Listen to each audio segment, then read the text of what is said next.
नाज़रीन इस वक्त पूरी दुनिया ਦੀਆਂ ਨਜ਼ਰਾਂ ਪਾਕਿਸਤਾਨ ਉੱਤੇ ਲੱਗੀਆਂ ਕਿਉਂਕਿ ਪਾਕਿਸਤਾਨ ਦੇ ਵਿੱਚ ਹੋ ਰਹੀਆਂ ਨੇ ਇਸਲਾਮਾਬਾਦ ਟਾਕਸ ਔਰ ਇਹ ਟਾਕਸ ਜਿਹੜੀਆਂ ਨੇ ਇਹ ਈਰਾਨ ਤੇ ਅਮਰੀਕਾ ਇਹਨਾਂ ਦੋਨਾਂ ਦੇ ਜਿਹੜੇ ਵਫੂਦ ਪਾਕਿਸਤਾਨ ਆਉਣਗੇ ਉਹਨਾਂ ਦੇ ਦਰਮਿਆਨ ਨੇ ਔਰ ਜਿਹੜੇ ਈਰਾਨ ਅਮਰੀਕਾ ਤੇ ਇਸਰਾਈਲ ਦੀ ਜੰਗ ਹੈ ਉਹਦੀ ਮੁਸ਼ਕਿਲ ਜੰਗਬੰਦੀ ਦੇ ਹਵਾਲੇ ਨਾਲ ਇਹਦੇ ਵਿੱਚ ਕੋਸ਼ਿਸ਼ਾਂ ਕੀਤੀਆਂ ਜਾਣਗੀਆਂ ਤੇ ਹੁਣ ਖਬਰਾਂ ਵੀ ਆ ਰਹੀਆਂ ਨੇ ਕਿ ਅਮਰੀਕਾ ਦੀ ਤਰਫੋਂ ਜਿਹੜਾ ਅਮਰੀਕਾ ਦਾ ਵਫਦ ਹੈ ਉਹ ਜਿਹੜੇ ਉਹਨਾਂ ਦੇ ਨਾਇਬ ਸਦਰ ਨੇ ਉਹ ਅਮਰੀਕਾ ਤੋਂ ਰਵਾਨਾ ਹੋ ਗਏ ਨੇ ਪਾਕਿਸਤਾਨ ਆਉਣ ਲਈ और इस वफद शामिल ने अमेरिका के नायब सदर JD वैंस उन्होंने स्टीव विटकॉफ तो जेरेड कुशनर जो कि ईरान की तरफों जो वफद शामिल होंगे जो नुमाइंदगी करेंगे ईरान की वो उन्होंने स्पीकर जिन्होंने पार्लीमेंट के मुहम्मद बाकर कालीबाफ तो उस तो बाद अब्बास अराक्ची उन्होंने वज़ीर खारजा ने वो शरीक होंगे तो पाकिस्तान के तैयारियां जो मुकम्मल ने इस्लामाबाद जो मतलब पूरी तरह तैयार कर लिया गया और सिक्योरिटी भी और हुण हुकूमत ने जो ਉਹਦਾ ਬਕਾਇਦਾ ਇੱਕ ਪ੍ਰੋਮੋ ਜਿਹੜਾ ਉਹ ਵੀ ਜਾਰੀ ਕਰਤਾ ਇਸਲਾਮਾਬਾਦ ਟਾਕਸ ਦਾ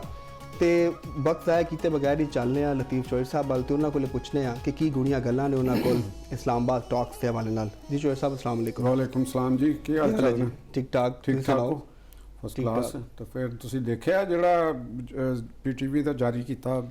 ਪ੍ਰੋਮੋ ਹੈ ਬੜਾ ਮੈਂ ਇਹ ਤੇ ਕਹਿਣਾ ਜੀ ਉਤਰਾਨਾ ਆ ਤੇ ਅੱਗੇ ਜਿਹੜੀ ਵਿਜ਼ੂਅਲਸ ਨੇ ਉਹ ਤੇ ਇੱਕ ਅੱਛੇ ਨੇ ਠੀਕ ਜਜ਼ਬਾ ਜਿਹੜਾ ਜੀ ਜਜ਼ਬਾ ਲੱਗਦਾ ਵੀ ਹੈ ਦੇਖੋ ਕਿ ਐਡਾ ਵੱਡਾ ਇਵੈਂਟ ਜਿਹੜਾ ਹੈ ਉਹ ਪਾਕਿਸਤਾਨ ਦੇ ਵਿੱਚ ਹੋ ਰਿਹਾ ਹੈ ਤੇ ਇਹਦੇ ਚ ਆਲ ਪਾਕਿਸਤਾਨੀ ਮਤਲਬ ਕਿ ਉਹਨਾਂ ਨੂੰ ਇੱਕ ਪ੍ਰਾਊਡ ਤੇ ਫੀਲ ਹੋ ਰਿਹਾ ਹੈ ਬਿਲਕੁਲ ਕਿਉਂਕਿ ਮੈਨੂੰ ਜਿੰਨੇ ਵੀ ਲੋਕ ਮਿਲੇ ਨੇ ਨਾ ਮੈਂ ਤੁਹਾਨੂੰ ਗੱਲ ਦੱਸਾਂ ਬਹੁਤ ਸਾਰੇ ਲੋਕ ਮਿਲੇ ਨੇ ਮੈਨੂੰ ਇਹ ਅੱਗੇ ਵੀ ਮੈਂ ਇਹ ਗੱਲ ਕਰ ਚੁੱਕਿਆ ਹਾਂ ਕਿ ਪਾਕਿਸਤਾਨ ਦੇ ਅੰਦਰ ਇੱਕ ਇਹ ਮੇਰੇ ਫਸਟ ਟਾਈਮ ਇਹ ਦੇਖਣ ਦੇ ਵਿੱਚ ਆਇਆ ਕੁਛ ਮੈਨੂੰ ਯਾਦ ਹੈ ਕੁਛ ਜਿਸ ਵਕਤ ਮੈਨੂੰ ਹੋਸ਼ ਸੀ ਜਿਸ ਵੇਲੇ ਪਾਕਿਸਤਾਨ ਦੇ ਵਿੱਚ ਦੂਸਰੀ ਇਸਲਾਮੀ ਮਮਾਲਕ ਦੀ ਸਰਬਰਾਹ ਕਾਨਫਰੰਸ ਹੋਈ ਸੀ ਉਸ ਵਕਤ ਵੀ ਪਾਕਿਸਤਾਨ ਦੇ ਸ਼ਹਿਰੀ ਜਿਹੜੇ ਸਨ ਇਹ ਬੜੇ ਆਪਣੇ ਆਪ ਨੂੰ ਨਾ ਇੱਕ ਪ੍ਰਾਊਡ ਫੀਲ ਕੀਤਾ ਸੀ ਉਸ ਵੇਲੇ ਕਿਉਂਕਿ ਪੂਰੀ ਦੁਨੀਆ ਦੇ ਇਸਲਾਮਿਕ ਮੁਲਕਾਂ ਦੇ ਉੱਥੇ ਲੋਕ ਆ ਰਹੇ ਸਨ ਤੇ ਉਹ ਇੱਕ ਹੈਪੀਨੈਸ ਦਾ ਸਮਾਂ ਸੀ ਉਸ ਵੇਲੇ ਤੇ ਲੇਕਿਨ ਹੁਣ ਉਸ ਤਰ੍ਹਾਂ ਹੈਪੀਨੈਸ ਨਹੀਂ ਹੈ ਕਿਉਂਕਿ ਇੱਕ ਬੜੇ ਸੰਗੀਨ ਇਸ਼ੂ ਦੇ ਉੱਤੇ ਔਰ ਬੜੀ ਇੱਕ ਵਾਰ ਦੇ ਇਸ਼ੂ ਦੇ ਉੱਤੇ ਇਸ ਪਾਕਿਸਤਾਨ ਦੇ ਵਿੱਚ ਆ ਰਹੀ ਹੈ ਤੇ ਲੇਕਿਨ ਲੋਕਾਂ ਦੇ ਵਿੱਚ ਪ੍ਰਾਊਡ ਫੀਲ ਇਸ ਵਾਸਤੇ ਹੋਇਆ ਕਿ ਅਸੀਂ ਗੁਜ਼ਸ਼ਤਾ 25-30 ਸਾਲ ਤੋਂ ਮੈਂ ਇਹ ਸਮਝ ਰਿਹਾ ਹਾਂ ਪਾਕਿਸਤਾਨ ਦੇ ਉੱਤੇ ਇੱਕ ਸਟਿਗਮਾ ਸੀ ਇੰਟਰਨੈਸ਼ਨਲੀ ਲਾ ਰਹੇ ਸਨ ਇੱਕ ਟੈਰਰਿਸਟ ਸਟੇਟ ਹੋਣ ਦਾ ਕਿ ਜੀ ਅਤੇ ਜਿਹੜੇ ਖਾਸ ਤੌਰ ਤੇ ਇੰਡੀਆ ਸਾਡੇ ਦੇ ਉੱਤੇ ਲਾ ਰਿਹਾ ਸੀ ਔਰ ਵੈਸਟ ਦੇ ਮੀਡੀਆ ਦੀ ਤਰਫੋਂ ਵੀ ਇਹ ਚੀਜ਼ਾਂ ਆ ਰਹੀਆਂ ਸਨ ਇੰਡੀਆ ਨੇ ਅਰਬਾਂ ਡਾਲਰ ਖਰਚ ਕੀਤੇ ਲੌਬਿੰਗ ਵਾਸਤੇ ਕੀਤੀ ਹੈ ਔਰ ਫਿਰ ਜਿਹੜੇ ਅਫਗਾਨਿਸਤਾਨ ਦੇ ਜਿਹੜੇ ਲੋਕ ਸਨ ਮੀਡੀਆ ਸੀ ਔਰ ਉਹਨਾਂ ਦੇ ਦੇਖੋ ਇੱਕ ਤੇ ਅਸੀਂ ਟੈਰਰਿਸਟਾਂ ਨੂੰ ਗੱਲ ਕਰ ਰਹੇ ਹਾਂ ਨਾ ਟੈਰਰਿਸਟ ਹੁੰਦਾ ਤੇ ਲੇਕਿਨ ਜਿਹੜੇ ਅਫਗਾਨਿਸਤਾਨ ਦੀ ਅਸ਼ਰਾਫੀਆ ਦੇ ਉਹ ਲੋਕ ਜਿਹੜੇ ਅਮਰੀਕਾ ਦੇ ਅੰਦਰ ਔਰ ਵੈਸਟ ਦੇ ਅੰਦਰ ਬੜੀ ਪੁਰਸਾਇਸ਼ ਲਾਈਫ ਗੁਜ਼ਾਰ ਰਹੇ ਨੇ ਔਰ ਜਿਨ੍ਹਾਂ ਦੇ ਵਿੱਚ ਜ਼ਲਮੇ ਖਲੀਲਜ਼ਾਦ ਦੇ ਵਰਗੇ ਲੋਕ ਜਿਹੜੇ ਅਮਰੀਕਨ ਸਟੈਬਲਿਸ਼ਮੈਂਟ ਦੇ ਅੰਦਰ ਵੀ ਬੈਠ ਗਏ ਜਾ ਕੇ ਔਰ ਉਹਨਾਂ ਨੇ ਆਪਣਾ ਅਸਰ ਰਸੂਖ ਵੀ ਬਣਾਇਆ ਤੇ ਉਹ ਪਾਕਿਸਤਾਨ ਦੇ ਖਿਲਾਫ ਇੱਕ ਮਾਈਂਡ ਸੈਟ ਲੈ ਕੇ ਕਰਦੇ ਸਨ ਔਰ ਪਾਕਿਸਤਾਨ ਨੂੰ ਅਫਗਾਨਿਸਤਾਨ ਦੇ ਜਿੰਨੇ ਵੀ ਮਸਾਇਲ ਸਨ ਉਹਨਾਂ ਦੇ ਉੱਤੇ ਆਪਣੀ ਗਲਤੀਆਂ ਤਸਲੀਮ ਕਰਨ ਦੀ ਬਜਾਏ ਆਪਣੀਆਂ ਨਾਕਾਮੀਆਂ ਤਸਲੀਮ ਕਰਨ ਦੇ ਬਜਾਏ ਆਪਣੀ ਆਕਬਤ ਨਾ ਅੰਦੇਸ਼ਾਨਾ ਪਾਲਿਸੀਆਂ ਨੂੰ ਤਸਲੀਮ ਕਰਨ ਦੀ ਬਜਾਏ ਉਹ ਪਾਕਿਸਤਾਨ ਨੂੰ ਮੋੜ ਦੇ ਇਲਜ਼ਾਮ ਠਹਿਰਾਉਂਦੇ ਸਨ ਔਰ ਖੁਦ ਨੂੰ ਮਜ਼ਲੂਮ ਇੱਕ ਸਾਬਤ ਕਰਨ ਦੀ ਕੋਸ਼ਿਸ਼ ਕਰਦੇ ਰਹੇ ਠੀਕ ਹੈ ਔਰ ਪਾਕਿਸਤਾਨ ਦੇ ਅੰਦਰ ਬੈਠਦੇ ਸਨ ਪਾਕਿਸਤਾਨ ਦਾ ਖਾਂਦੇ ਸਨ ਔਰ ਫਿਰ ਉਹਦੇ ਨਾਲ ਜਿਹੜੇ ਕੁਝ ਪਾਕਿਸਤਾਨੀ ਬੰਦੇ ਸਨ ਪਾਕਿਸਤਾਨ ਦੇ ਅੰਦਰ ਬੜੇ ਸਿਸਟਮ ਦੇ ਅੰਦਰ ਜਿਹੜੇ ਪਾਕਿਸਤਾਨ ਦੇ ਸਿਸਟਮ ਨੂੰ ਹੋਲਡ ਕਰਨ ਵਾਲੇ ਲੋਕ ਵੀ ਐਸੇ ਆ ਗਏ ਜਿਨ੍ਹਾਂ ਨੇ ਅਗੇਂਸਟ ਪਾਕਿਸਤਾਨ ਦੇ ਇੰਟਰਸਟ ਯਾਨੀ ਪਾਕਿਸਤਾਨ ਦੇ ਇੰਟਰਸਟ ਤੋਂ ਮੁਰਾਦ ਮੇਰੀ ਹੈਗੀ ਹੈ ਕਿ ਜਿਹੜਾ within the boundaries of Pakistan ਇੱਕ ਸਟੇਟ ਦੇ ਅੰਦਰ 25 ਕਰੋੜ ਅੱਜ ਲੋਕ ਰਹਿ ਰਹੇ ਹਨ ਬੱਚੇ ਬੁੱਢੇ ਸਮੇਤ ਇਹਨਾਂ ਦੇ ਕਲੈਕਟਿਵ ਇੰਟਰਸਟ ਇੱਕ ਸਮਥਿੰਗ ਡਿਫਰੈਂਟ ਹੁੰਦੇ ਨੇ ਤੇ ਜਿਹੜੇ ਇੱਕ ਅਸ਼ਰਾਫੀਆ ਦੇ ਕੁਝ ਲੋਕਾਂ ਦੇ ਇੰਟਰਸਟ ਉਹ ਇੱਕ ਅਲੱਗ ਹੁੰਦੇ ਨੇ ਤੇ ਇੱਕ ਐਸਾ ਬਾਅਸਰ ਹੋ ਗਿਆ ਤਬਕਾ ਕੋਲਡ ਵਾਰ ਪਾਲਿਸੀ ਕੋਲਡ ਵਾਰ ਮੈਂਟੈਲਿਟੀ ਦੇ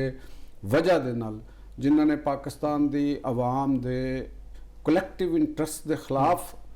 ਜਾਣਿਆ ਆ ਪਾਕਿਸਤਾਨ ਦੇ ਉੱਤੇ ਦਹਿਸ਼ਤਗਰਦੀ ਦੇ ਇਲਜ਼ਾਮਾਤ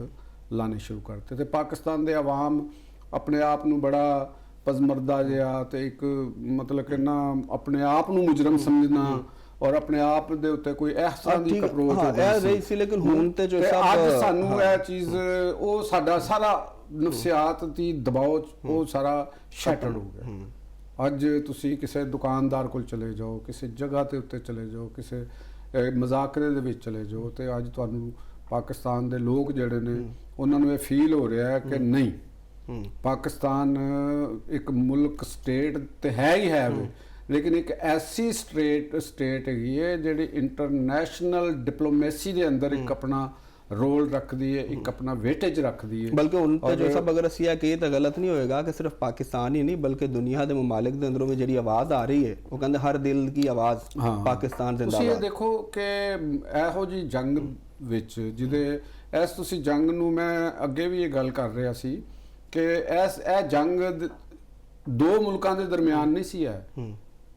ਇਹ ਦੋ ਬਲਾਕਸ ਇੱਕ ਦੂਸਰੇ ਨਾਲ ਲੜ ਰਹੇ ਸਨ, ਕਿਉਂਕਿ ਰਸ਼ੀਆ ਚਾਈਨਾ ਇਹ ਸਪੋਰਟ ਕਰ ਰਹੇ ਸਨ, ਸ਼ਮਾਲੀ ਕੋਰੀਆ ਵੀ ਉਹ ਕਰ ਰਿਹਾ ਸੀ ਸਪੋਰਟ, ਦੂਸਰੀ ਤਰਫ ਅਮਰੀਕਾ ਸੀ, ਯੂਰਪੀ ਯੂਨੀਅਨ ਦੀ ਇੱਕ ਆਪਣੀ ਪਾਲਿਸੀ ਸੀ ਔਰ ਬ੍ਰਿਟਨ ਦੀ ਇੱਕ ਆਪਣੀ ਪਾਲਿਸੀ ਸੀ, ਤੇ ਗਲਫ ਵਿੱਚ ਨਾਲ ਉਹ ਮੁਲਕ ਸਾਰੇ ਇਨਵੋਲਵ ਸਨ, ਤੇ ਇਹਦਾ ਦਾਇਰਾ ਬਹੁਤ ਵਸੀਹ ਸੀ ਔਰ ਇਹਦੇ ਡੈਮੇਜਸ ਬਹੁਤ ਜ਼ਿਆਦਾ ਸਨ। ਔਰ ਉਹ ਤੁਹਾਨੂੰ ਫੀਲ ਵੀ ਹੋਏ ਕਿ ਆਇਲ ਦੀ ਪ੍ਰਾਈਸਿਸ ਕਿੱਥੇ ਗਈਆਂ, ਉਹਦੇ ਨਾਲ ਪੂਰੇ ਮੁਲਕਾਂ ਦੇ ਵਿੱਚ ਮਹਿੰਗਾਈ ਕਿਸ ਤਰੀਕੇ ਦੇ ਨਾਲ ਉਹਦੇ ਚ ਇਜ਼ਾਫਾ ਔਰ ਖਦਸ਼ਾਤ ਸਨ ਕਿ ਅੱਗੇ ਹੋਏ। ਇਹ ਸਾਰੀਆਂ ਤਾਂ ਹੁਣ ਮੈਂ ਤਾਂ ਇਸਲਾਮਾਬਾਦ ਹੀ ਆਈਏ ਅਸੀਂ ਇਸਲਾਮਾਬਾਦ ਵੀ ਆਉਣ ਲੱਗਾ। ਦੱਸੋ ਤੁਸੀਂ ਹੁਣ ਦੱਸੋ ਕਿ ਜਿਹੜੇ ਇਸਲਾਮਾਬਾਦ ਟਾਕਸ ਹੋਣ ਜਾ ਰਹੀਆਂ ਨੇ, ਇਹਦੇ ਚ ਇੱਕ ਸਭ ਤੋਂ ਜਿਹੜੀ ਵੱਡੀ ਚੀਜ਼ ਹੈ ਉਹ ਤਾਂ ਹੈ ਇੱਕ ਮਿਸਟਰਸਟ ईरान की तरफों भी ऐसा, मतलब कि ईरान अमेरिका जिहड़ा वे उन्हें पहले भी मुज़ाकरात के दरमियान हमला किया सी, फिर इसराइल की तरफों जिहड़े हमले होए वो भी ने, तो यह जिहड़ा ट्रस्ट पैदा किस तरह होएगा ते किन शराइत ते तुहानूं लगदा कि कंसेंसस होएगा? देखो जिहड़ी तुसीं मिसट्रस्ट की गल कीती है ना, मिसट्रस्ट है सी ते लड़ाई हुई है, ਇਹ ਤੇ ਗੱਲ ਜਿਹੜੀ ਹੈ ਨਾ ਇਹ ਤੇ ਇਸ਼ੂ ਹੀ ਨਹੀਂ ਹੈਗਾ। ਹੁਣ ਸਵਾਲ ਹੈ ਇਸ਼ੂ ਇਸ ਤਰ੍ਹਾਂ ਹੈ ਨਾ ਜੋ ਸਾਹਿਬ ਕਿ ਉਹ ਫਿਰ ਮਜ਼ਾਕਰਾਤ ਕਾਮਯਾਬ ਹੋਦੇ ਹੋਣਗੇ ਤਾਂ ਟਰਸਟ ਪੈਦਾ ਹੋਵੇ, ਤੇ ਟਰਸਟ ਕਿਸ ਤਰ੍ਹਾਂ ਪੈਦਾ ਹੋਵੇਗਾ? ਇਧਰ ਹੀ ਆਵਾਂਗਾ ਮੈਂ ਗੱਲ ਨੂੰ। ਉਹ ਇੰਜ ਹੈ ਕਿ ਦੋ ਜਿਹੜੀਆਂ ਮੁਤਹਾਰਬ ਕੂਵਤਾਂ ਨੇ ਉਹਨਾਂ ਦੇ ਦਰਮਿਆਨ ਤੇ ਮਿਸਟਰਸਟ ਹੈ ਵੇ, ਸਟਿਲ ਹੈ ਵੇ ਜੀ। ਉਹ ਤੇ ਗੱਲ ਦੋਵੇਂ ਇੱਕ ਦੂਸਰੇ ਦੇ ਨਾਲ ਤੇ ਐਟ ਵਾਰ ਨੇ, ਤੁਸੀਂ ਬਿਆਨਾਤ ਵੀ ਦੇਖ ਰਹੇ ਹੋ ਜੀ। ਐਸੇ ਲਈ ਤਾਂ ਜੋ ਸਭ ਪੁੱਛਣਾ ਦਾ ਖਾਮੇਨਾਈ ਸਾਹਿਬ ਦੇ ਜਿਹੜੇ ਬਿਆਨਾਤ ਆਏ ਨੇ ਕਿ ਜੀ ਅਸੀਂ ਆਪਣੇ ਸ਼ਹੀਦ ਰਹਿਬਰ ਦਾ ਬਦਲਾ ਲੈਣਾ ਹੈ ਤੇ ਅਸੀਂ ਉਹ ਚੀਜ਼ਾਂ ਅਸੀਂ ਕਰਾਂਗੇ, ਤੇ ਫਿਰ ਜਿਹੜੇ ਵਿੱਚ ਹਜੇ ਇੱਕ ਦੂਸਰੇ ਦੇ ਉੱਤੇ ਅਟੈਕ ਵੀ ਹੋ ਰਹੇ ਨੇ, ਔਰ ਦੂਸਰੀ ਤਰਫ ਅਮਰੀਕਨ ਪ੍ਰੈਜ਼ੀਡੈਂਟ ਦੀ ਤਰਫੋਂ ਵੀ ਆਏ ਨੇ ਕਿ ਅਸੀਂ ਆਪਣੀਆਂ ਫੌਜਾਂ ਉਸੇ ਤਰ੍ਹਾਂ ਹੀ ਤਿਆਰੀ ਦੀ ਹਾਲਤ ਵਿੱਚ ਮੌਜੂਦ ਨੇ ਤਾਂ ਕਿ ਅਗਰ ਕੋਈ ਸਿਚੁਏਸ਼ਨ ਡਿਵੈਲਪ ਹੁੰਦੀ ਹੈ ਤੇ ਅਸੀਂ ਫੌਰੀ ਐਕਸ਼ਨ ਵੀ ਕਰ ਸਕੀਏ। ਯਾਨੀ ਉਹ ਦੋਨਾਂ ਦੇ ਦਰਮਿਆਨ ਦੋਨੋਂ ਇੱਕ ਦੂਸਰੇ ਦੇ ਨਾਲ ਉਹਨਾਂ ਨੇ ਕਮਾਨਾਂ ਖਿੱਚੀਆਂ ਹੋਈਆਂ ਨੇ, ਗੰਨਾਂ ਦੇ ਨਿਸ਼ਾਨੇ ਲਏ ਹੋਏ ਨੇ, ਤਿਆਰੇ ਆਪਣੀਆਂ ਟੈਂਕੀਆਂ ਫੁੱਲ ਕਰਾ ਕੇ ਉਹ ਬੈਠੇ ਹੋਏ ਨੇ, ਮਿਜ਼ਾਈਲ ਲੱਗੇ ਹੋਏ ਨੇ ਤੇ ਸਿਰਫ ਟ੍ਰਿਗਰ ਦਬਾਣੇ ਨੇ। ਇਹ ਤੇ ਮਿਸਟਰਸਟ। ਹੁਣ ਗੱਲ ਹੈ ਵੇ ਕਿ ਇਹ ਜਿਹੜਾ ਮਿਸਟਰਸਟ ਹੈ ਇਹਨੂੰ ਬਦਲਣਾ ਟਰਸਟ ਦੇ ਅੰਦਰ ਜੀ, ਉਹਦੇ ਵਿੱਚ ਉਹ ਪਾਕਿਸਤਾਨ ਹੈ। ਅੱਲਾਹ ਤਾਲਾ ਨੇ ਪਾਕਿਸਤਾਨ ਨੂੰ ਇੱਕ ਐਸਾ ਮੌਕਾ ਦਿੱਤਾ ਹੈ ਕਿ ਪਾਕਿਸਤਾਨ ਦੇ ਉੱਤੇ ਦੋਨੋਂ ਕੁਵਤਾਂ ਆਪਣਾ ਇਤਮਾਦ ਕਰਦੀਆਂ ਨੇ। ਯਾਨੀ ਇੱਕ ਜਿਹੜਾ ਟਰਸਟ ਦਾ ਸਿੰਬਲ ਹੈਗਾ, ਦੀ ਲਾਈਟ ਆਫ ਟਰਸਟ ਹੈਗੀ, ਉਹ ਪਾਕਿਸਤਾਨ ਹੈਗਾ। ਠੀਕ ਹੈ, ਯਾਨੀ ਉਹ ਦੋਨੋਂ ਉੱਥੇ ਆਏ ਨੇ, ਦੋਨੋਂ ਕੁਵਤਾਂ ਨੂੰ ਚਲੋ ਪਾਕਿਸਤਾਨ ਇਕੱਠੇ ਤੇ ਬਿਠਾਤਾ। ਜ਼ਮਾਨਤ ਵੀ ਪਾਕਿਸਤਾਨ ਦੇਵੇਗਾ? ਨਹੀਂ, ਤੁਸੀਂ ਇਹ ਤੇ ਹਜੇ ਟਾਕਸ ਹੋਣਗੀਆਂ ਨਾ, ਫਿਲਹਾਲ ਤੇ ਪਹਿਲੇ ਉਹ ਬੈਠਣਗੇ ਜਿਸਲੇ ਦੇਖੋ ਗੱਲ ਪਤਾ ਕੀ ਹੈ ਕਿ ਜਿਹੜੀਆਂ ਦੋ ਮੂੰਹ ਜ਼ੋਰ ਕੁਵਤਾਂ ਹੁੰਦੀਆਂ ਨੇ, ਦੋਵੇਂ ਮੂੰਹ ਜ਼ੋਰ ਸਨ ਨਾ। ईरान भी तो किसी की नहीं सी मानता पे, देखो जी ईरान ने तो किसी की गल नहीं मनी, सारे ईवन इस्लामिक मुल्क भी उन्होंने जी अग्रैसिव पॉलिसी सी, जी प्रॉक्सीज दे नाल लड़न की पॉलिसी सी, वो ईरानी रजीम की पॉलिसी तो सारे मुस्लिम मुल्क भी उन्होंने हक च नहीं सन गए, ठीक है ना, सिवाय एक दो तो इलावा तो उन्होंने नाल नहीं सी कोई भी गा, तो ना ही वैसटर्न पॉलिसीज उन्होंने नाल सन, ना अमरीका से ना इंज ही अमरीका का जिहड़ा ईरान ਦੇ ਨਾਲ ਇੱਕ ਬਿਹੇਵੀਅਰ ਸੀ ਜਾਂ ਜੰਗ ਦਾ ਜਿਹੜਾ ਮਾਹੌਲ ਸੀ ਉਹਦੇ ਨਾਲ ਵੀ ਦੁਨੀਆ ਨਹੀਂ ਸੀ ਹੈ। ਦੋਨੋਂ ਮੂੰਹ ਜ਼ੋਰ ਸਨ ਤੇ ਆਪਸ ਵਿੱਚ ਉਹ ਲੜ ਪਏ ਨਾ। ਹੁਣ ਦੋਨਾਂ ਨੂੰ ਦੰਦ ਥੋੜੇ ਥੋੜੇ ਟੁੱਟੇ ਨੇ ਤੇ ਉਹਨਾਂ ਦਾ ਜ਼ੋਰ ਤੇ ਇਹਦੇ ਚ ਅਮਰੀਕਾ ਨਹੀਂ ਅਸੀਂ ਕਹਿ ਸਕਦੇ, ਕਿਉਂਕਿ ਉਹ ਈਰਾਨ ਤੇ ਮੁਜ਼ਾਕਰਾਤ ਦੀ ਜੋ ਚੀਜ਼ਾਂ ਚੱਲ ਰਹੀਆਂ ਸੀ, ਜਿਹੜਾ ਅਮਰੀਕਾ ਨਾਲ ਮੁਆਹਿਦਾ ਵੀ ਪਹਿਲੇ ਹੋਇਆ ਸੀ ਉਹਦੀ ਤੋਂ ਪਾਸਦਾਰੀ ਕਰ ਰਿਹਾ ਸੀ, ਤੇ ਹਮਲਾ ਤੇ ਅਮਰੀਕਾ ਨੇ ਕੀਤਾ ਬ੍ਰੀਚ ਤੋਂ ਹੀ ਕਵਾਂਗੇ ਨਾ ਮੈਂ ਜਿਹੜੀ ਗੱਲ ਕਰ ਰਿਹਾ ਮੈਂ ਪੂਰੀ ਜਿਹੜੀ ਓਵਰਆਲ ਉਹਨਾਂ ਦੀ 40 ਸਾਲ ਪੁਰਾਣੀ ਹਾਂਜੀ ਅਸੀਂ ਤਾਂ ਉਹਨੂੰ ਜਰਾ ਨੈਰੋ ਡਾਊਨ ਕਰ ਰਹੇ ਹਾਂ ਤਾਂ ਕਿ ਅਸੀਂ ਇਵੈਂਟ ਦੀ ਗੱਲ ਜੀ ਕਿਉਂਕਿ ਉਸ ਇਵੈਂਟ ਤੋਂ ਬਾਅਦ ਹੀ ਬੈਠ ਰਹੇ ਨਾ ਮੁਜ਼ਾਕਰਾਤ ਲਈ ਉਹਦੇ ਦੌਰਾਨ ਹੋਇਆ। ਹੁਣ ਅਸੀਂ ਗੱਲ ਕਰ ਰਹੇ ਹਾਂ ਕਿ ਜਿਹੜਾ ਕਿਆ ਇਹਦਾ ਕੋਈ ਰਿਜ਼ਲਟ ਨਿਕਲੇਗਾ। ਇਹਦੀ ਕੱਲ ਵੀ ਗੱਲ ਕੀਤੀ ਸੀ ਕਿ ਖੁਸ਼ਗੁਮਾਨੀ ਦਾ ਤਕਾਜ਼ਾ ਇਹੋ ਹੀ ਹੈਗਾ ਕਿ ਇੱਕ ਅੱਛੇ ਦੀ ਉਮੀਦ ਰੱਖੀ ਜਾਏ। ਬਿਲਕੁਲ। ਤੇ ਇਹ ਵੀ ਗੱਲ ਕੀਤੀ ਸੀ ਮੈਂ ਕਿ ਬਹੁਤ ਸਾਰੀਆਂ ਕੁਵਤਾਂ ਜਿਹੜੀਆਂ ਨੇ ਉਹ ਚਾਹਣਗੀਆਂ ਕਿ ਕੋਈ ਨਾ ਕੋਈ ਰੁਕਾਵਟ ਪਵੇ। ਮੈਂ ਇਹ ਵੀ ਗੱਲ ਕੀਤੀ ਸੀ ਕਿ ਈਰਾਨ ਦੇ ਅੰਦਰ ਵੀ ਇੱਕ ਪਾਵਰ ਸਟਰਗਲ ਹੋ ਰਹੀ ਹੈ। ਉੱਥੇ ਵੀ ਜੰਗ ਦਾ ਕ੍ਰੈਡਿਟ ਲੈਣ ਵਾਸਤੇ ਵੀ ਇੱਕ ਗਰੁੱਪ ਤੇ ਕਹਿੰਦਾ ਕਿ ਮੈਂ ਕ੍ਰੈਡਿਟ ਲਵਾਂ, ਦੂਸਰਾ ਗਰੁੱਪ ਜਿਹੜਾ ਉਹ ਜੰਗ ਦੇ ਨਾਲ ਉਹ ਚਾਹ ਰਿਹਾ ਕਿ ਵੀ ਜੰਗ ਜਾਰੀ ਰਵੇ, ਜਿਹਦਾ ਸਟੇਕ ਜਿਹੜਾ ਉਹ ਸਵਾਏ ਜੰਗ ਤੋਂ ਕੋਈ ਕੁਛ ਨਹੀਂ ਹੈਗਾ। ਤੇ ਇਸੇ ਤਰ੍ਹਾਂ ਹੀ ਅਮਰੀਕਾ ਦੇ ਅੰਦਰ ਵੀ ਇੱਕ ਗਰੁੱਪ ਜਿਹੜਾ ਉਹ ਜੰਗ ਦਾ ਹਾਮੀ ਹੈ ਕਿ ਇਹਨੂੰ ਮੰਤਕੀ ਅੰਜਾਮ ਤੱਕ ਪਹੁੰਚਾਇਆ ਜਾਏ। ਮੰਤਕੀ ਅੰਜਾਮ ਉਹਨਾਂ ਦੀ ਨਜ਼ਰ ਦੇ ਵਿੱਚ ਹੈਗਾ ਕਿ ਉੱਥੇ ਰਜੀਮ ਚੇਂਜ ਕਰਕੇ ਤੇ ਦੂਸਰੀ ਆਪਣੇ ਮਨਪਸੰਦ ਜਿਹੜੀ ਗਵਰਨਮੈਂਟ ਹੈ ਉਹਨੂੰ ਇਕਤਦਾਰ ਦਵਾ ਕੇ ਉਸ ਤੋਂ ਬਾਅਦ ਕੀਤਾ ਜਾਵੇ। ਤੇ ਲੇਕਿਨ ਹੁਣ ਵਿੱਚ ਬੈਠੇ ਨੇ। ਇਹਦਾ ਮਤਲਬ ਹੈਗਾ ਕਿ ਅਮਰੀਕਾ ਦੇ ਜਿਹੜੇ ਪਾਲਿਸੀ ਸਾਜ਼ ਨੇ ਉਹਨਾਂ ਨੇ ਵੀ ਸੂਰਤ ਹਾਲ ਦਾ ਮੱਦੇਨਜ਼ਰ ਰੱਖਿਆ, ਦੇਖਿਆ ਕਿ ਦਾਇਰਾ ਇਹਦਾ ਫੈਲੇਗਾ ਤੇ ਇਹਦੇ ਨੁਕਸਾਨਾਤ ਵੱਧ ਸਕਦੇ ਨੇ। ਜੀ ਈਰਾਨ ਵਾਲਿਆਂ ਨੂੰ ਵੀ ਪਤਾ ਚੱਲਿਆ ਕਿ ਹਲਾਕਤਾਂ ਬਹੁਤ ਹੋ ਗਈਆਂ ਨੇ, ਨੁਕਸਾਨ ਬਹੁਤ ਹੋ ਗਿਆ, ਕਿਆਦਤ ਜਿਹੜੀ ਉਹਨਾਂ ਦੀ ਸ਼ਹਾਦਤਾਂ ਹੋ ਗਈਆਂ ਨੇ ਰਸਤੇ ਦੇ ਔਰ ਮੁਸਲਸਲ ਹੋ ਰਹੀਆਂ ਨੇ। ਤੁਸੀਂ ਇਹ ਵੀ ਤਾਂ ਮੱਦੇਨਜ਼ਰ ਰੱਖੋ ਨਾ ਕਿ ਈਰਾਨ ਦੇ ਅੰਦਰ ਜਿਹੜੀ ਟੌਪ ਲੈਵਲ ਦੀ ਕਿਆਦਤ ਹੈਗੀ ਹੈ ਉਹਨਾਂ ਦੇ ਜਿਹੜੇ ਉਹ ਸੈਕੰਡ ਟੀਅਰ ਦੇ ਵੀ ਲੋਕ ਜਿਹੜੇ ਨੇ ਨਾ ਉਹ ਵੀ ਆਹਿਸਤਾ ਆਹਿਸਤਾ ਇਸ ਜੰਗ ਦਾ ਸ਼ਿਕਾਰ ਹੋ ਰਹੇ ਨੇ। ਤੇ ਅਲਟੀਮੇਟ ਉਹਦਾ ਰਿਜ਼ਲਟ ਕੀ ਨਿਕਲੇਗਾ? ਕਿਸੇ ਦੀ ਜੰਗ ਦਾ ਹਿੱਸਾ ਬਣ ਕੇ ਲੜਨਾ ਅਗਰ ਕਿਸੇ ਈਰਾਨ ਦੀ ਰਜੀਮ ਦੇ ਜਿਹੜੇ ਲੜਾਕਾ ਫੋਰਸ ਨੇ ਜਾਂ ਜਿਹੜਾ ਉਹ ਮਾਈਂਡਸੈਟ ਹੈ ਜਿਹੜਾ ਲੜ ਰਿਹਾ ਉਹਨਾਂ ਨੂੰ ਕਿਧਰੋਂ ਬਾਹਰੋਂ ਇਮਦਾਦ ਮਿਲਦੀ ਰਹਿੰਦੀ ਹੈ, ਉਹਨਾਂ ਨੂੰ ਦਿੰਦੇ ਰਹਿੰਦੇ ਨੇ, ਉਹ ਤੇ ਲੜਦੇ ਤੇ ਰਹਿਣਗੇ। ਲੇਕਿਨ ਜਿਹੜਾ ਮੁਲਕ ਦਾ ਨੁਕਸਾਨ ਹੋ ਜਾਏਗਾ, ਕਿਆਦਤ ਦਾ ਨੁਕਸਾਨ ਹੋ ਜਾਏਗਾ, ਉਹਨਾਂ ਦੇ ਸਾਰੀ ਤਬਾਹੀ ਹੋ ਜਾਏਗੀ, ਉਹ ਤੇ ਨਹੀਂ ਕਿਸੇ ਪਾਸੇ ਜਾਏਗੀ। ਇਹ ਕਾਲੀਬਾਫ ਜਿਹੜੇ ਨੇ ਬਾਕਰ ਕਾਲੀਬਾਫ ਹੋ ਗਿਆ, ਪਿਜ਼ਕਸ਼ਿਆਨ ਹੋ ਗਿਆ, ਜਿਹੜੀ ਇਹ ਕਿਆਦਤ ਹੈ ਇਹ ਉਹਨਾਂ ਨੂੰ ਇਸ ਚੀਜ਼ ਨੂੰ ਦੇਖ ਰਹੀ ਹੈ ਔਰ ਉਹਦੇ ਨਾਲ ਨਾਲ ਜਿਹੜੀ ਈਰਾਨ ਦੇ ਉਲਮਾ ਦੀ ਇੱਕ ਕਿਆਦਤ ਹੈ ਜਿਹੜੀ ਉਹ ਵੀ ਮਾਮਲਾਤ ਨੂੰ ਇਹ ਚੀਜ਼ ਦੇਖ ਰਹੀ ਹੈ। ਉਲਮਾਏ ਕੁਮ ਨੇ ਉੱਥੇ ਮਸ਼ਹਦ ਦੇ ਉਲਮਾ ਨੇ, ਨਜਫ ਅਸ਼ਰਫ ਦੇ ਜਿਹੜੇ ਉਲਮਾ ਨੇ ਉਹ ਕੋਈ ਆਮ ਜਿਹੇ ਲੋਕ ਤੇ ਨਹੀਂ ਹੈ ਨਾ, ਉਹਨਾਂ ਦੇ ਲੱਖਾਂ ਜਿਹੜੇ ਉਹਨਾਂ ਦੇ ਮੁਕੱਲਦੀਨ ਨੇ, ਠੀਕ ਹੈ ਨਾ। ਤੇ ਉਹ ਦੂਸਰੀ ਗੱਲ ਹੈਗੀ ਹੈ ਕਿ ਬਹੁਤ ਸਾਰੇ ਜਿਹੜੇ ਅਹਿਲੇ ਤਸ਼ੀਹ ਦੇ ਅਸਨਾ ਅਸ਼ਰੀਆ ਦੇ ਜਿਹੜੇ ਉਲਮਾਏ ਕਰਾਮ ਨੇ ਉਹ ਰਹਿਬਰ ਆਲਾ ਦਾ ਜਿਹੜਾ ਤਸੱਵਰ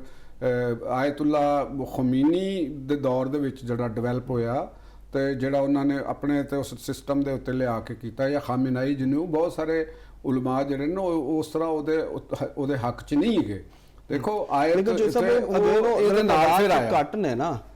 ਨਹੀਂ ਇਕਤਦਾਰ ਹੋ ਇਸ ਵਕਤ ਮੈਜੋਰਿਟੀ ਜਿਹੜੀ ਹੈ ਉਹ ਤੇ ਕਰੰਟ ਰਜੀਮ ਦੇ ਨਾਲ ਖੜੀ ਹੈ। ਨਹੀਂ ਦੇਖੋ ਗੱਲ ਹੈਗੀ ਹੈ ਕਿ ਰਜੀਮ ਦੇ ਨਾਲ ਇਸ ਵਕਤ ਖਲੋਣ ਦਾ ਮਤਲਬ ਹੈ ਇਰਾਨੀਅਤ ਦੇ ਨਾਲ ਖਲੋਣਾ। ਇਰਾਨੀਅਤ ਦੇ ਨਾਲ ਤੇ ਇਸ ਮੌਕੇ ਦੇ ਉੱਤੇ ਉਹ ਵੀ ਖੜੇ ਨੇ ਜਿਹੜੇ ਸੈਕੂਲਰ ਆਪਣੇ ਆਪ ਨੂੰ ਕਹਿੰਦੇ ਨੇ, ਉਹ ਵੀ ਇਰਾਨੀਅਤ ਦੇ ਨਾਲ ਤੇ ਉਹ ਵੀ ਖਲੋਤੇ ਨੇ ਕਿ ਈਰਾਨ ਸਾਡਾ ਮੁਲਕ ਹੈ, ਈਰਾਨ ਨੇ ਦੁਨੀਆ ਦੇ ਉੱਤੇ ਰੂਲ ਕੀਤਾ ਹੈ, ਈਰਾਨ ਇੱਕ ਹਿਸਟਰੀ ਦੇ ਵਿੱਚ ਇੱਕ ਬਹੁਤ ਵੱਡੀ ਕੁਵਤ ਰਹੀ ਹੈ ਥਰੂ ਆਊਟ ਸਾਸਾਨੀ ਦੌਰ ਦੇ ਵਿੱਚ ਤੋਂ ਲੈ ਕੇ ਤੇ ਉਸ ਤੋਂ ਪਹਿਲੇ ਸਿਕੰਦਰ ਦੇ ਜ਼ਮਾਨੇ ਦਾ ਦਾਰਿਊਸ ਦੇ ਦੌਰ ਦੇ ਵਿੱਚ ਸਾਇਰਸ ਆਜ਼ਮ ਦੇ ਜ਼ਮਾਨੇ ਦੇ ਅੰਦਰ ਲੈ ਕੇ ਕਿ ਈਰਾਨ ਦੀ ਲੈਗੇਸੀ ਕੋਈ ਅੱਜ ਦੀ ਤਾਂ ਨਹੀਂ ਹੈ, ਇਹ ਤਾਂ ਹਜ਼ਾਰਾਂ ਸਾਲ ਪੁਰਾਣੀ ਲੈਗੇਸੀ ਹੈ ਨਾ। ਤੇ ਉਹਨਾਂ ਦਾ ਇੱਕ ਪ੍ਰਾਊਡ ਤੇ ਚਾਹੇ ਕੋਈ ਸੈਕੂਲਰ ਈਰਾਨੀ ਹੈ ਚਾਹੇ ਕੋਈ ਮਜ਼ਹਬੀ ਈਰਾਨੀ ਹੈ, ਉਹ ਆਪਣੇ ਇਹਦੇ ਤੇ ਨੈਸ਼ਨਲਿਜ਼ਮ ਔਰ ਮਜ਼ਹਬ ਉੱਥੇ ਆਪਸ ਵਿੱਚ ਇੱਕ ਦੂਸਰੇ ਦੇ ਮਿਲੇ ਹੋਏ ਨੇ। ਨਹੀਂ ਉਹ ਤਾਂ ਮਿਲੇ ਨੇ, ਮਤਲਬ ਜਿਹੜਾ ਤੁਸੀਂ ਉਹ ਗੱਲ ਕਰ ਰਹੇ ਹੋ ਉਹਦੇ ਚੋਂ ਜੇ ਮੈਨੂੰ ਇਹ ਚੀਜ਼ ਸਮਝ ਆ ਰਹੀ ਹੈ ਕਿ ਮਤਲਬ ਅਗਰ ਤੇ ਉਹ ਬਹੁਤ ਜ਼ਿਆਦਾ ਤਾਦਾਦ ਦੇ ਵਿੱਚ ਹੁੰਦੇ ਜਾਂ ਉਹ ਆਵਾਜ਼ ਕੋਈ ਜ਼ਿਆਦਾ ਉੱਠ ਰਹੀ ਹੁੰਦੀ ਤੇ ਜਿਸ ਤਰ੍ਹਾਂ ਉਹ ਕਹਿ ਰਹੇ ਸਨ ਕਿ ਜਿਹੜੇ ਬਾਹਰ ਵੀ ਬੈਠੇ ਨੇ ਔਰ ਈਰਾਨ ਦੇ ਅਵਾਮ ਵੀ ਨਿਕਲ ਆਣ ਔਰ ਇਹਨਾਂ ਦੇ ਖਿਲਾਫ, ਉਹ ਤੇ ਸਾਨੂੰ ਨਜ਼ਰ ਨਹੀਂ ਆਇਆ ਬਲਕਿ ਲੋਕ ਤੇ ਹੱਕ 'ਚ ਨਿਕਲ ਆਏ ਨੇ। ਦੇਖੋ ਇਹ ਜਿਹੜੀ ਡਿਵਾਈਡ ਤੁਸੀਂ ਗੱਲ ਕਰ ਰਹੇ ਹੋ ਉਹਦੇ 'ਚ ਕੋਈ ਪੋਸਿਬਿਲਿਟੀ ਫਿਰ ਤੁਹਾਨੂੰ ਨਜ਼ਰ ਆ ਰਹੀ ਕੋਈ ਚੇਂਜ ਦੀ? ਦੇਖੋ ਜਿਹੜੀ ਇਸ ਵੇਲੇ ਵਾਰ ਲਾਈਕ ਸਿਚੁਏਸ਼ਨ ਹੁੰਦੀ ਨਾ ਉਹਦੇ 'ਚ ਸਿਆਸੀ ਤਹਿਰੀਕਾਂ ਉਹ ਕਮਜ਼ੋਰ ਪੈਂਦੀਆਂ ਨੇ, ਉਹ ਥੱਲੇ ਜਾਂਦੀਆਂ ਨੇ। ਇਸ ਵਕਤ ਦੀ ਸਿਚੁਏਸ਼ਨ ਹੋ ਰਿਹਾ, ਇਹਦਾ ਮਤਲਬ ਇਹ ਨਹੀਂ ਹੈਗਾ ਕਿ ਡਿਵਾਈਡ। ਦੂਸਰਾ ਇੱਕ ਜਿਹੜਾ ਸਿਸਟਮ ਦਾ ਕੰਟਰੋਲ ਹੁੰਦਾ ਹੈ, ਇੰਪੋਰਟੈਂਟ ਉਹ ਹੁੰਦੀ ਹੈ ਕਿ ਸਜ਼ਾ ਉਹ ਜਜ਼ਾ ਦਾ ਅਖਤਿਆਰ ਕਿਹਦੇ ਕੋਲ ਹੈ ਇਸ ਵਕਤ, ਉਹ ਅੱਜ ਵੀ ਰਜੀਮ ਕੋਲ ਹੈ ਤੇ ਲਿਹਾਜ਼ਾ ਦੂਸਰੇ ਲੋਕ ਉਸ ਤਰ੍ਹਾਂ ਨਹੀਂ। ਫਿਰ ਇਵੈਂਟ ਹੁੰਦਾ ਜਿਸ ਤਰ੍ਹਾਂ ਉਹਨਾਂ ਨੇ ਉਹਦਾ ਚੈਲਮ ਖਾਮੇਨਾਈ ਦਾ ਕੀਤਾ। ਇਹੋ ਜਿਹੇ ਜਿਹੜੀਆਂ ਚੀਜ਼ਾਂ ਹੁੰਦੀਆਂ ਨੇ ਉਹ ਕਿਉਂ ਕੀਤੀਆਂ ਜਾਂਦੀਆਂ ਨੇ ਕਿ ਲੋਕਾਂ ਨੂੰ ਬਾਹਰ ਕੱਢਿਆ ਜਾਵੇ ਔਰ ਆਪਣੀ ਇੱਕ ਪੋਲੀਟੀਕਲ ਸਟਰੈਂਥ ਨੂੰ ਵੀ ਸ਼ੋਅ ਕੀਤਾ ਜਾਵੇ। ਇਸ ਮੌਕੇ ਤੇ ਕਿਉਂਕਿ ਉਹਨਾਂ ਦੇ ਕੋਲ ਜ਼ਿਆਦਾ ਅਪਰੋਚ ਹੈ, ਸਿਸਟਮ ਵੀ ਉਹਨਾਂ ਦੇ ਕੋਲ ਹੈ, ਲੋਕ ਵੀ ਉਹਨਾਂ ਦੇ ਹਾਮੀ ਬਾਹਰ ਆਉਂਦੇ ਨੇ, ਤੇ ਇਹ ਉਹ ਗੱਲ ਨਹੀਂ ਹੈ ਕਿ ਵੀ ਉਹਨਾਂ ਦੇ ਅਗੇਂਸਟ ਮਤਲਬ ਕਰੰਟ ਟਾਈਮਸ ਤੇ ਸਮਝ ਲਓ ਕਿ ਹੁਣ ਅਸੀਂ ਫਿਰ ਉਹ ਦੁਬਾਰਾ ਮਜ਼ਾਕਰਾਤ ਤੇ ਆਵਾਂਗੇ ਵਾਪਸ ਗੱਲ ਦੇ ਉੱਤੇ ਕਿ ਗੱਲ ਹੈਗੀ ਕਿ ਟਰਸਟ ਮਜਬੂਰੀ ਦਾ ਨਾਮ ਵੀ ਹੁੰਦਾ ਹੈ। ਬਾਜ਼ ਔਕਾਤ ਮਜਬੂਰੀ ਦੇ ਆਲਮ ਵਿੱਚ ਟਰਸਟ ਕਰਨੇ ਪੈਂਦੇ ਨੇ, ਤੇ ਪਾਕਿਸਤਾਨ ਦੋਨਾਂ ਜਿਹੜੀਆਂ ਮੁਲਕ ਨੇ, ਦੋਵੇਂ ਕੂਵਤਾਂ ਨੇ, ਉਹ ਬੈਠਣਗੀਆਂ ਇੱਕ ਦੂਸਰੇ ਨਾਲ। ਇਹੋ ਹੀ ਬੜੀ ਵੱਡੀ ਗੱਲ ਹੈਗੀ ਕਿ ਉਹ ਜੰਗ ਦੇ ਦੌਰਾਨ ਜੰਗਬੰਦੀ 'ਚ ਉਹ ਇੱਕ ਦੂਸਰੇ ਦੇ ਨਾਲ ਬੈਠੇ ਨੇ। ਉੱਥੇ ਜਦੋਂ ਇੱਕ ਦੂਸਰੇ ਦੀਆਂ ਸ਼ਰਾਇਤ ਸਾਹਮਣੇ ਆਉਣਗੀਆਂ, ਚੀਜ਼ਾਂ ਅੱਗੇ ਵਧਣਗੀਆਂ, ਤੇ ਕੁਝ ਚੀਜ਼ਾਂ ਦਾ ਸਾਨੂੰ ਪਤਾ ਲੱਗੇਗਾ ਕਿ ਕੀ ਅੱਗੇ ਰਿਜ਼ਲਟ ਨਿਕਲਦਾ। ਠੀਕ ਹੋਗਾ ਚਾਚਾ ਸਾਹਿਬ, ਇੱਥੋਂ ਅਸੀਂ ਕੰਟੀਨਿਊ ਕਰਾਂਗੇ।